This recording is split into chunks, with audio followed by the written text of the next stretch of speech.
will say real quick, a little piece that I wanted to add to what you said. I think there's a big distinction, and the same thing that made you successful is the same thing that made me successful, and vice versa. It is the difference between people who do and the people who say, and it's action. You can ask questions all day long. You can go to seminars. You can go to networking groups, and those are not bad things to do. But the difference between the people that succeed and the people that talk is action. Welcome to the Real Estate Pros Show, where we interview real estate investing professionals from coast to coast, as well as the service providers that serve the real estate investing industry.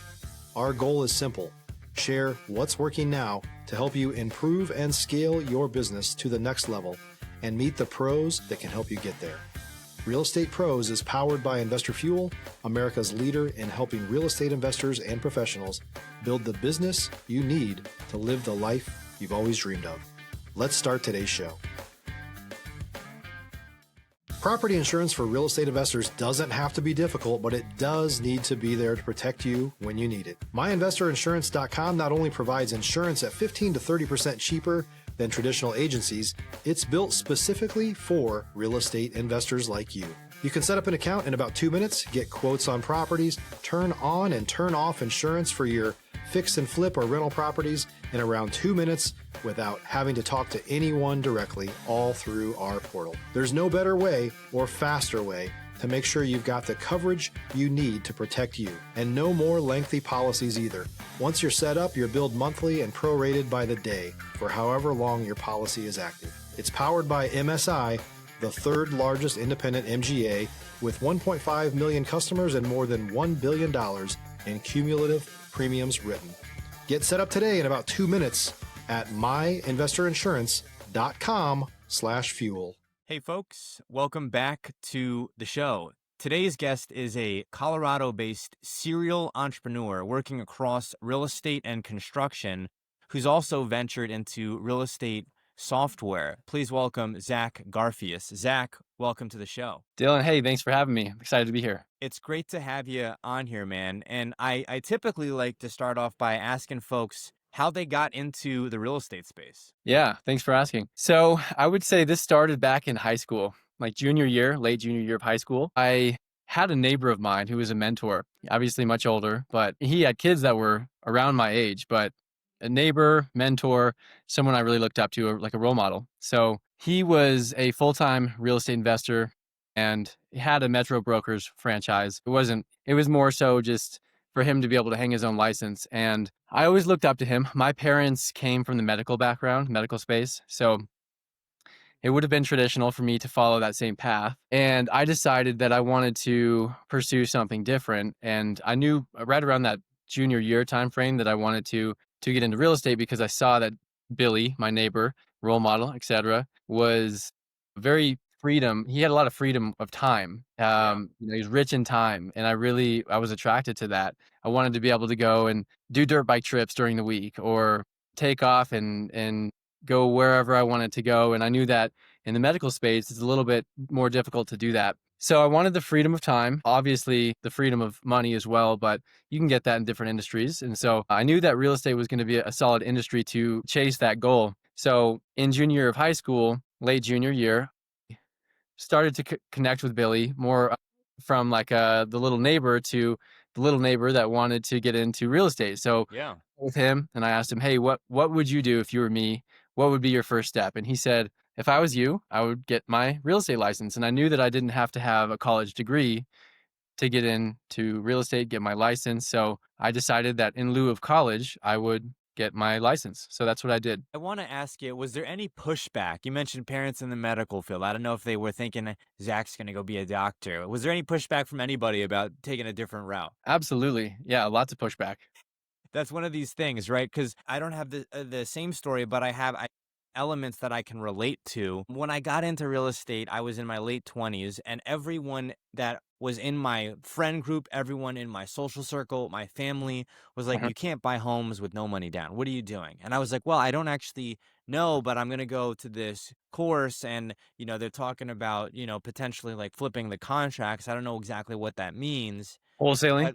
Yeah, right. But ultimately, I fell in love with it. And it wasn't just about the money. You mentioned the economy of time, but also for me too, what I loved about wholesaling, and as I've transitioned into a realtor, you kind of have to give up certain elements of being a wholesaler Sure. to some degree. But what I really loved about it is you were really solving hard problems, thorny problems that were really significantly impacting people's lives.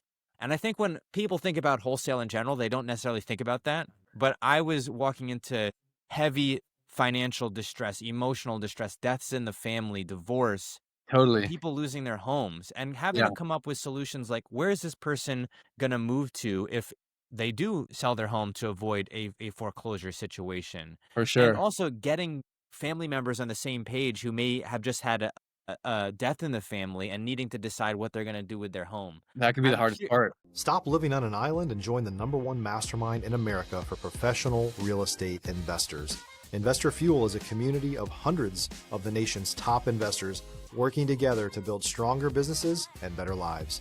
In addition to the amazing community of real estate investors acting as a board of advisors for one another, Investor Fuel members have access to 100% funding on purchase and repairs for our members only, a health insurance program, and benefits and discounts that more than pays for the membership of most of our members, meaning it's actually costing you money to not be a member of Investor Fuel. If you're looking to scale your business and build a business that allows you to live the life of your dreams, please visit investorfuel.com today and book a call with our team. It's as much a therapist as you are Yeah, and a mediator as you are a transaction coordinator. I want to ask you 100%. about your first years in the business. What were those first years like? Yeah. So after I got licensed, I was 18 when I got licensed, so I was young. Actually, I was the youngest person to ever close a real estate transaction in Colorado, so I was very young. Yeah. But it was difficult. I mean, it's difficult. When you're 18 years old, you've got people, you're competing essentially against people who have been selling real estate for as long as you've been alive or longer. So ultimately, you got to find people that already have that level of trust and willingness to invest into you. And that runs out after you kind of get through your immediate network, right? Right. So I did my first transaction, and that actually caught some buzz from some investors in my brokerage. I was with a brokerage here in Denver called Your Castle Real Estate. And Your Castle, it's a large brokerage, and they had a company meeting that they announced kind of this news. And there were a few investors that were attracted to my story and kind of that I was young and wanting to get after it, so to speak. So I ended up partnering with a few, and we went to foreclosure auction and started to buy and sell distressed property from auction. So we did that, had a few successful investments, and ended up getting into a really sticky deal, I suppose is a way to label it, Yeah. a sticky investment at foreclosure auction. We bought into a secondary non-performing lien by accident. There was a first mortgage that was defaulted for like years by that point. There had been HOA lien, child support lien, IRS lien, you name it. Any type of lien you can have was on the property. So I knew very quickly after purchasing this investment that it was going to be a long period of time before we either had to accept our loss or recoup our investment, or in reality, what ended up happening 18 months later is we made some money on it. I think it was like an 18% return on investment. But Nice. yeah, over 18 months, which is not bad. It's actually pretty good. But there was so much risk involved that Yeah. it shouldn't have worked out as well as it did, thanks to God. But it worked out in the way it did, and it actually forced me to start my first solo startup. What was that process like? I think a lot of people, when they see success, they are unaware, or maybe not unaware, but they gloss over the pain that can be involved in starting it. You mentioned a sticky, thorny deal that Mhm. was really the impetus for you to venture out on your own. So already starting from a place of challenge, what was that first startup like? That's a great question. It was do or die. I can only imagine. I can only imagine. Right. I've thought myself about where I would start a business in. I'm a podcast host. I'm a wholesaler, so I've Mhm. often thought about which verticals would be best for me. Walk me through that first year in business. Also, was it specifically targeting those type of deals? Yeah, that's also a great question. So I wanted to try to find the delta between what problem that I knew how to solve, and people that I was able to serve. And so since I had spent so much time at foreclosure auction as a competitor of a lot of these investors, they knew me and I knew them, at least on a very surface level. And it was consistent enough to where there was some level of trust that we had, but just by virtue of showing up. Okay. So after this whole sticky deal, I was in bed one night and I kind of told myself that I wasn't going to go to sleep until I had a solution to a problem, unknown solution to an unknown problem. But that kind of forced me to come up with what became Alliance Demo. It's a demolition company. It's actually, thanks to God, still around 11 years later today. Wow. Yeah. And it's funny because I was thinking in my head, what problem can I solve? And I said, okay, I can service demolition to foreclosure auction investors because number one, it's the first thing that you have to do in a renovation or even trash cleanup. We were cleaning up like feces and Sure. squatter houses and all nasty stuff. Yeah. So I was like, I'll do it. I mean, like I'd rather clean up poop off of the ground than Yeah. not make money. And so I decided to I had two costs involved. I had the cost of business cards and I made sure that they were nice. So I spent like $60 on those. And then I had the cost of like my first month for my Squarespace website, which I built like the next day. Yeah. And I went to foreclosure auction illegally. This was not legal. I mean, you can't sell services Really? Okay. on government property. No, or like If you're looking for consistent, high-quality leads, look no further than Investor Machine. Investor Machine isn't just another agency, it's the most sophisticated, data-driven lead generation company on the planet for real estate investors, and serves the role of being not just a lead generator for your business, but a marketing partner that is helping you achieve your goals along the way. Go to investormachine.com to learn more and schedule a call with our team today.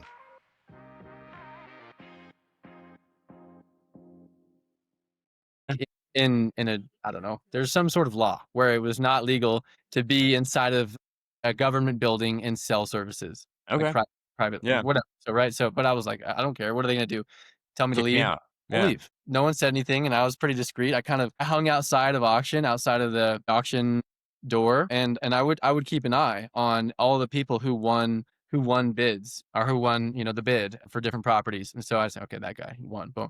That person, that lady, boom. And they'd walk out and I'd say, in a very discreetly, because again, you can't be like, not setting up shop, but Yeah. this kid just, hey, good to see you. Congratulations. Demolition and trash cleanup. Congratulations. Demolition and trash cleanup. I ended up getting my first few jobs and I used my dad's trash cans, residential trash cans from his house. I used his tool sets. And a lot of the stuff, I was just so under resourced. I know how difficult this can be. I've had to do this myself. Yeah. With, sure. 3/4 ton trucks and hauling trailers and then filling up multiple trailers and then being like, dude, we're not even halfway done with this. Like, what in the world? I mean, the business is still there years later. So I can't imagine doing it without that stuff. Yeah. No, it's like trying to start an auto shop with like a paintbrush and a wrench. But it's like, you know what? Literally. Yeah, right. But if you are willing and determined and persistent, you will eventually figure it all out. And that's what happened. I want to pivot a bit here because it's an interesting juxtaposition. You're coming from getting your real estate license, doing a deal, then thorny deal, and you see, well, there's this niche that I can get into in demo work and cleaning up some of these properties that people snag at the foreclosure auction. 100%. But then also you have had a big exit in the real estate software space. This is a totally different world. So how did it connect the dots for us? How did you come from that background into real estate software? Yeah, I was really tired of physical work and a lot of the pain and struggles that go along with construction-based businesses. I mean, very much babysitting a lot of the Yeah. time. There's a lot of, people drink the night, your employees will drink the night, not all of them, by the way, and I'm not giving a bad name to construction. There's some amazing people, and I still have them. They're amazing people, and I love them. Managing people is tough. Yeah, especially in that space, you've got people who might drink the night before. I mean, I say this because I've lived it, but you've got a big project, right? And so you'll have your trailer and all your stuff and you show up right on time or even early to the work site and you're waiting for men that are sleeping and their phone's off. And now it's on you. And you look like an idiot because you are ready to start demolishing a bank. I'm talking from a real example. Yeah. Show up demolishing a bank, and the owners, investors, property managers are all there to get these demolition guys started. And this 19, 20-year-old kid shows up by himself, and his guys are drunk, hungover, sleeping in bed. That kind of stuff can happen. And I was like, first off, that is just not what I want to do for the rest of my life. Yeah. And second off, I was on my first real estate showing, believe it or not, I was rear-ended by a semi. And God. yeah, at a red light, and it screwed up my back. So I had a hurt back, and people that weren't showing up, and I'm just like, okay, I've proven to myself that I can start a business. I can do this. And what can I do that's more scalable? Maybe has an employee base that doesn't get drunk on weeknights and Yeah. not show up for work. Okay, well, software, tech, what can I build? Well, what have I kind of the same thing as before, right? What problem have I seen? What could I solve? And who could I service? And at that point, I had already been a real estate broker, at least here in Denver. And I knew some of this on a very small level at the time, a number of leaders, including the owners of the real estate brokerage I was at, who I had built a really good relationship with. And I'm like, could I software to sell to them? Yes. Okay. What would that be? What have I used? What is the problem that what's the problem I've encountered? Yeah. This one product, CTM, e-contracts. Wow, that was a pain in the ass. That thing was clunky. It was dated. I mean, it certainly had a lot of functionality, but I'm like, and I'm very, very naively, I decided to take on this monopolistic figure. We'll call it just like a very strong market share, very dominant presence. To put it lightly, very dominant presence in this market. You can kind of call it like a solo provider of contract and transaction management software services in Colorado. And I'm like, well, I'm going to do it. And I was stupid in everyone's eyes except for my own. And even if somebody came to me nowadays and was like, hey, I want to do this, I'd be like, that's kind of stupid. But sometimes ignorance is bliss. And after 7.5 years of struggle and building and getting my butt kicked by life and people that were building this for me, was able to build a product that became acquired by the parent company of CTM e-contracts, which is MRI Software. MRI Software is the largest privately owned real estate software company in the world, across 180 countries. We've got like around the same, like 185 different products within the portfolio. CTM is just one of them.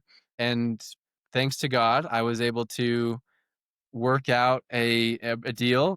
We were acquired by MRI Software back in December of 2023. That was a great year for me too, ironically.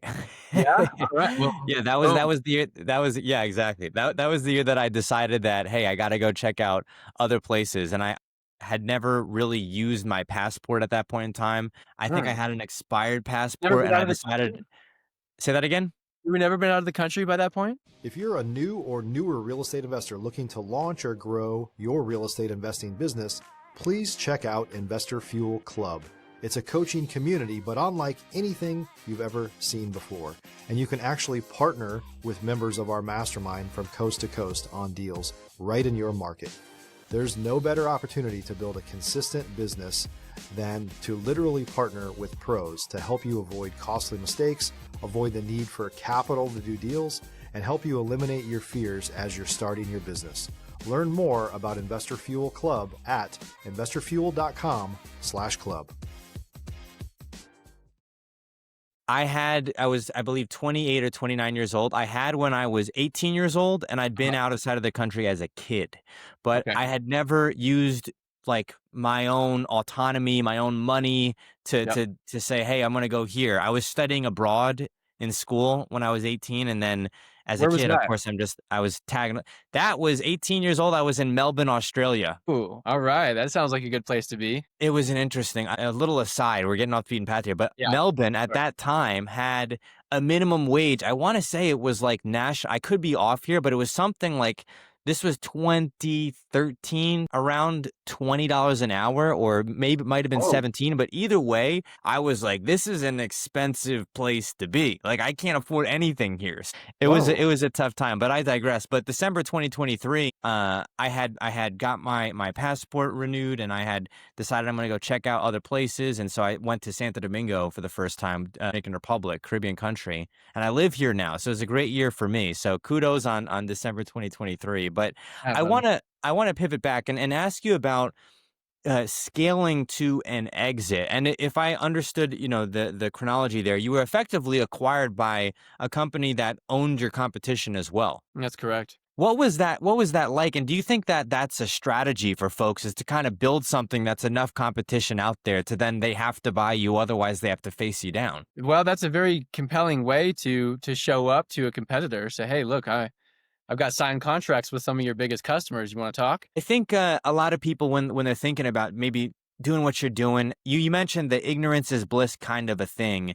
Yeah. Uh, they may talk themselves out of it with all the data, and they may say, well, I'm gonna be a small fish in a big pond, and there's other people who have, the entire market share, and how am I gonna come in and have any impact at all? What would be your advice to these people? You mentioned earlier that, like, maybe I would dissuade an earlier version of myself, but is there anything that you can tell folks who might be starting out and are saying, where do I start? Well, you start with the message that's in your heart, intuition. It's a big thing. I mean, I can give you an example in my own life. Yeah. When I was deciding whether or not I was going to move out here, I moved out here 2 weeks ago.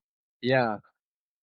I had moved from San Antonio to Dallas, actually, because of a connection that I made from a wholesale deal. You mentioned your deal that kind of went awry, that Mhm. ultimately made you start the demo business. I had a wholesale deal in West Dallas in a town called Azle that ended up going awry. Mm. And the deal didn't go through, but I had an investor who I became buddies with, and he was like, "Hey, you should come up and check out Dallas. It's better than San Antonio, stronger for investors," and so on and so forth. He Okay. turned out to be 100% right, but a lot of that was intuition, and a lot of that was me having to kind of fail my way forward, and I was kind of hard-headed, and I was like, I'm going to gut it out in San Antonio and kind of figure it out. I'm Yeah. curious to get your perspective on when it's right to make a pivot, because in your own example, you had the Mhm. accident with, injured back, you had Yeah. people not showing up to job sites.